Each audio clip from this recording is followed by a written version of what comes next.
Good afternoon, Dylan with Huntsville Guns. Today I want to bring you full circle on a project that I've had for a little bit. This is a commercial Mauser project that a customer brought me. Finally have accumulated all the parts needed to put the rifle back together.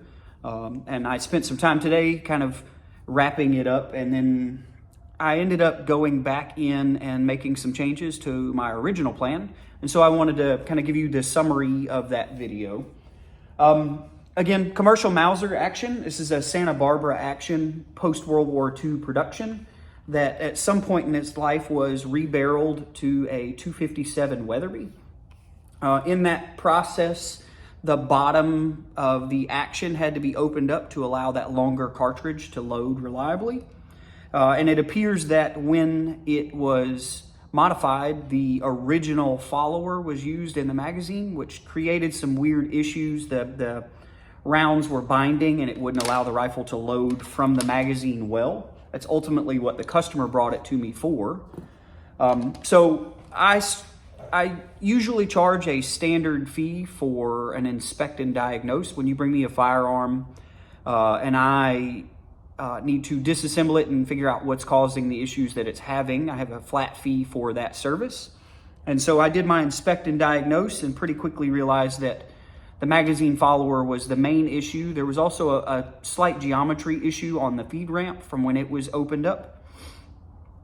After I ordered the magazine follower and started doing the work to install it, I had to cut it down. I ordered a commercial follower from an online part supplier and cut it down and then polished it and shaped it to fit the magazine body that is used on this rifle.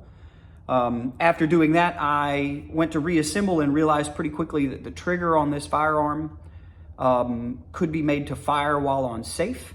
So these commercial actions, unlike a military surplus Mauser, do not have a safety lever on the bolt body.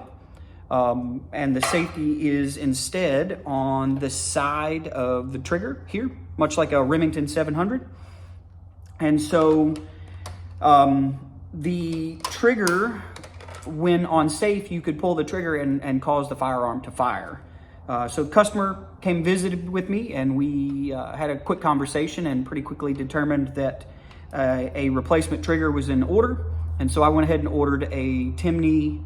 The model on this one is the number 301. It's for the FN 98 style Mausers. It also works for these commercial style actions. It's an adjustable trigger from 1.5 pounds to 4 pounds. So I went ahead and ordered that up. I believe retail on these triggers is about $150, pretty affordable for what you're getting. I've had really, really good luck with Timney triggers.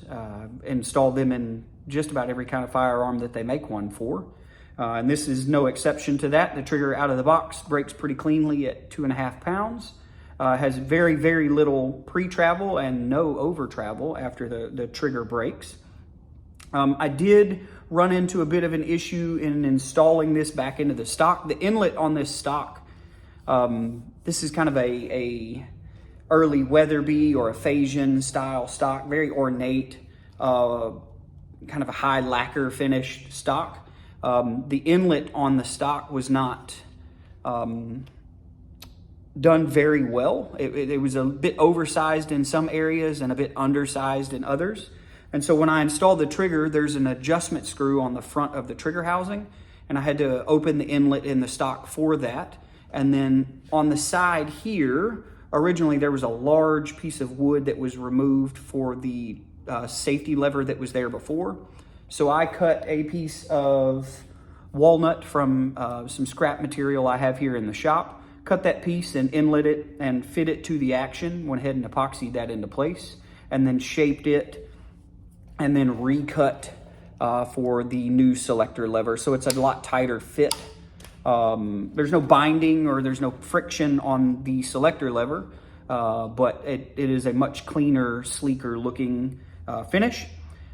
Went ahead and added a little bit of stain to kind of blend with the stock that's here. These high lacquer kind of varnished stocks do not repair well. Unfortunately, once the finish on them is damaged, it's pretty difficult to match that original finish without redoing the whole stock. So what I did is ultimately stain to blend with the color and then finish with some wipe-on polyurethane, give it some protection from the elements, and give it a bit of that sheen to kind of match the stock that it is going in. All said and done, pretty happy with the overall results. Like I said, the rifle came in because it would not feed from the magazine, and that has been rectified. It now feeds from the magazine both sides with no issues. The follower is polished and doesn't bind or tilt unnecessarily.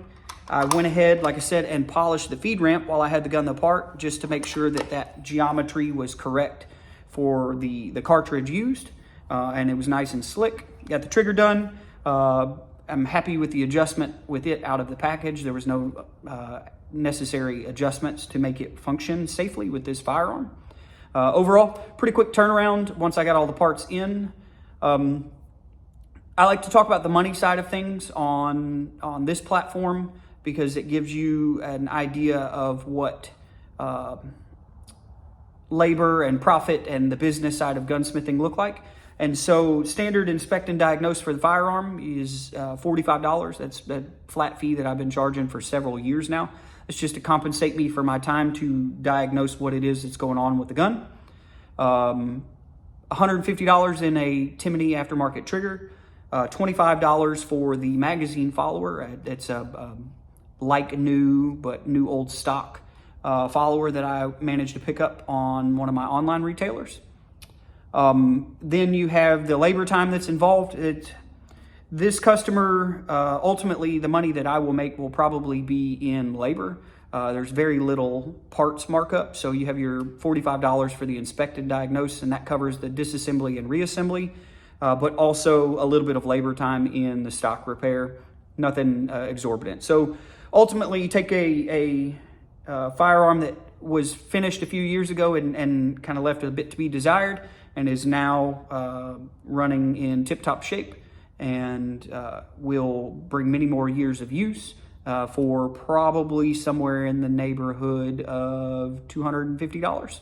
Not a bad turnaround for the customer. I make a little money. The firearm ultimately was here over the holiday, but if it had not been for the holiday, something that could be turned around in a couple of weeks with shipping delays for parts. Thanks for hanging out. Hope you guys have a great afternoon.